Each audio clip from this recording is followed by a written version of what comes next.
ان شاء الله ما امید دارم نسل جوان ما بیدار شده، هر کس در تلاش عزیز که دفاع از کتاب الله و سنت رسول الله بکنه، هر کس تلاش داره که ما مطابق نقشه رسول الله زندگی اختیار کنم. الحمدلله میبینیم سوف يعلمون أن نحن المسلمون قادمون تشهد الأيام عنا والسنون فاسألوا الأكوان عنا من نكون تشهد الأيام عنا والسنون فاسألوا الأكوان عنا من نكون لا لن يطول البعد عن نصر ولن نرضى بغير النور في الليل هدى لن ننطفي أبدا لن ننتهي أملا إنا كبرق في السماء جاء الله حق نصرت میده.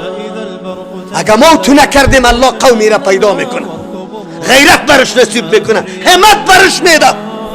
او حراسی نداره و جز از الله متعال، نه از تکنولوژی ای غرب میترسه، نه از هیاهوی زمزمه ای دنیای کفر میترسه که الله کلگی یکی شد که الله اینطور شد. و ملت مومن توی تو اسلحه داری که دنیای کفر نداره، اسلحه که تو داری هیچ نظام کفری نداره، و اسلحه ایمان و عقیده است.